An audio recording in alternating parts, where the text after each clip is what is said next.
പ്രതീക്ഷിച്ചുകൊണ്ടേയിരിക്കുകയാണ് അർജുനെ ലഭിക്കും ഉടൻ തന്നെ. അരുൺകുമാർ എത്രത്തോളം പ്രതീക്ഷയോടെയാണ് അവിടെ ചെന്നിരുന്നത്.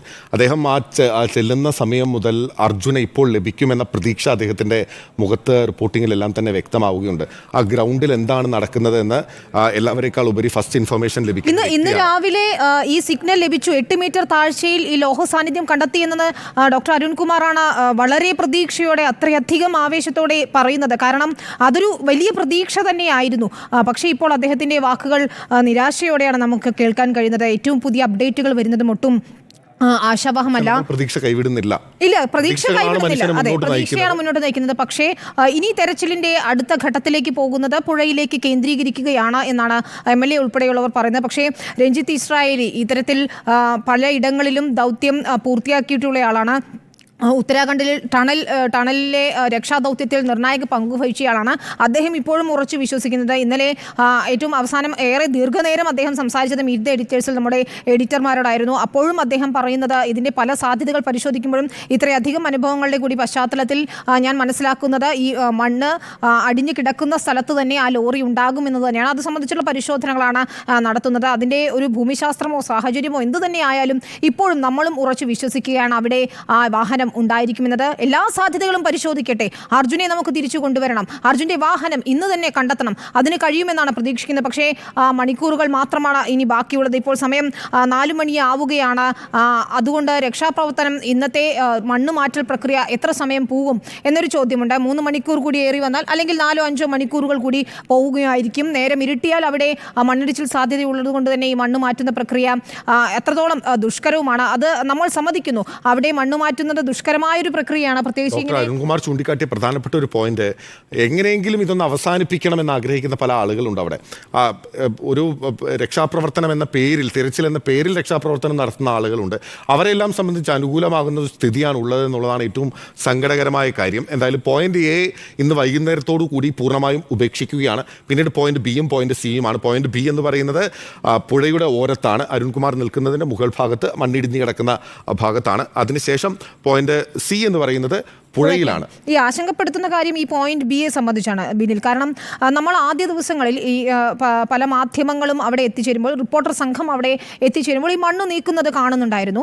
ഈ മലയോട് ചേർന്ന് കിടക്കുന്ന, ഇടിഞ്ഞു വീണ് കിടക്കുന്ന മണ്ണ് മാറ്റുന്നുണ്ട്. അപ്പോൾ നമ്മൾ ആശ്വസിക്കുകയാണ് ഈ മണ്ണ് അവിടെ നിന്ന് നീക്കുന്നുണ്ടല്ലോ എന്നുള്ളത്. പക്ഷേ പിന്നീട് ഒരു ഘട്ടത്തിൽ അത് രഞ്ജിത്ത് ഇസ്രായേൽ എത്തിച്ചേർന്ന് അതിൻ്റെ സൂചനകൾ നൽകുമ്പോഴാണ് ഞെട്ടിക്കുന്ന വിവരം, വസ്തുത നമ്മൾ മനസ്സിലാക്കുന്നത്. ഒരുപക്ഷെ അവിടെയും ആ ടാങ്കർ, ആ വാഹനം കിടപ്പുണ്ടാകാം. അതിന് മുകളിലാണ് ഈ മണ്ണ് ഇട്ടുകൊണ്ടിരിക്കുന്നത് എന്നുള്ളതാണ്. അതിനുശേഷം ഒരു ഇരട്ടിപ്പണി എന്ന പോലെ ഈ മണ്ണിടിഞ്ഞ ഭാഗത്തെ മണ്ണ് മാറ്റുന്നതിനൊപ്പം തന്നെ ഈ പുഴയോരത്തെ മണ്ണ് വീണ്ടും മാറ്റേണ്ടി വരികയാണ്. അങ്ങനെ ഒരു ഇരട്ടിപ്പണിയിലേക്ക് കാര്യങ്ങൾ നീങ്ങുകയാണ്. വലിയ അലംഭാവം എന്ന് തന്നെ നമുക്ക് നഷ്ടപ്പെടുത്തിയത് ഈ അലംഭാവമാണ് എന്ന കാര്യത്തിൽ സംശയമില്ല. അതിൽ അവിടുത്തെ ഉദ്യോഗസ്ഥർക്ക്, പ്രത്യേകിച്ച് പോലീസിന് വലിയ രീതിയിലുള്ള പങ്കുണ്ട് എന്നുള്ള കാര്യത്തിലും യാതൊരു വിധത്തിലുള്ള സംശയവുമില്ല. രക്ഷാപ്രവർത്തനം എങ്ങനെ നടത്തണം എന്ന് പോലും ഇവർക്ക് കഴിയാത്ത സാഹചര്യം. ബിനിൽ നേരത്തെ പറഞ്ഞതുപോലെ ആദ്യഘട്ടത്തിൽ ഇവർ ചെയ്തത് റോഡ് ക്ലിയർ ചെയ്യുക, അവിടുത്തെ ഗതാഗതം സുഗമമാക്കുക. പിന്നീട് വാഹനം പ്രധാനപ്പെട്ട ഒരു ആശങ്ക, ഇപ്പോൾ ആ റോഡ് ഏതാണ്ട് ഗതാഗത യോഗ്യമാക്കി കഴിഞ്ഞു. ഗതാഗത യോഗ്യം പൂർണ്ണമല്ലെങ്കിൽ പോലും പാതയിലെ മണ്ണ് മുഴുവൻ മാറ്റിയിരിക്കുകയാണ്. 2-വേ ട്രാഫിക് സാധ്യമാണ്.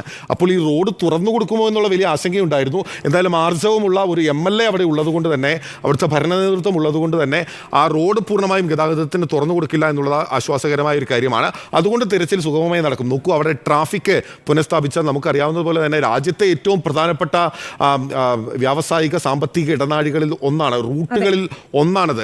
ദേശീയപാത 66 പനവേലിൽ നിന്ന് ബോംബെയും കേരളത്തെയും കണക്ട് ചെയ്യുന്ന, കന്യാകുമാരിയും കണക്ട് ചെയ്യുന്ന ഒരു പാതയാണ്. അപ്പോൾ ആ പാത തുറന്നു കൊടുത്താൽ പിന്നീട് രക്ഷാപ്രവർത്തനത്തിന്റെ ഭാവി എന്തായിരിക്കും എന്നുള്ള പ്രധാനപ്പെട്ട ആശങ്കയുണ്ടായിരുന്നു. എന്തായാലും ആ നീക്കത്തിലേക്ക് കർണാടക സർക്കാർ പോകുന്നില്ല.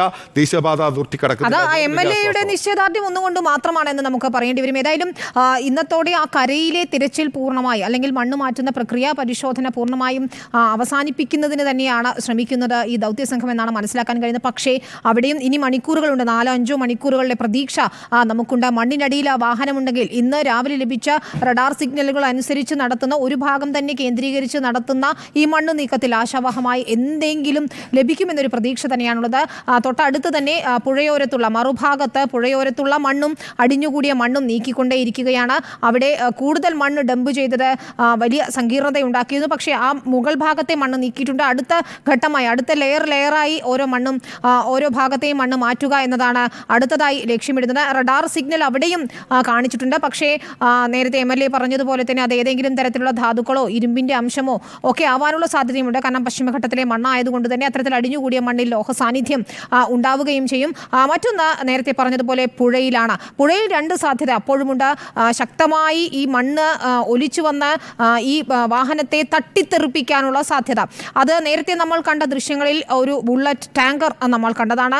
അതിൻ്റെ മുകൾ ഭാഗത്ത് ബുള്ളറ്റാണ്, ഈ ടാങ്കറിൻ്റെ മുകൾ ഭാഗത്ത് ഇന്ധനം നിറയ്ക്കുന്ന ബുള്ളറ്റാണുള്ളത്. വലിയ ഭാരമുള്ള ആ ടാങ്കറിനെ പോലും തട്ടിത്തെറിപ്പിച്ച് അവിടെ പുഴയുടെ ഏതാണ്ട് മധ്യഭാഗത്തിനും അപ്പുറം 50 മീറ്റർ അപ്പുറത്തേക്കെങ്കിലും എത്തിച്ചിട്ടുണ്ട്. ഈ മലവെള്ളപ്പാച്ചിൽ, ഈ മണ്ണിടിച്ചിൽ എത്തിച്ചിട്ടുണ്ട്. അങ്ങനെയെങ്കിൽ അർജുൻ്റെ വാഹനവും ഈ രീതിയിൽ തള്ളിക്കൊണ്ടു പോകാനുള്ള സാധ്യത വളരെ കൂടുതലാണ്. 10 കിലോമീറ്റർ അപ്പുറേ കടലാണ്. ടാങ്കറിന്റെ നിർണായകമായ ദൃശ്യങ്ങൾ നമുക്ക് ലഭിച്ചിട്ടുണ്ട്.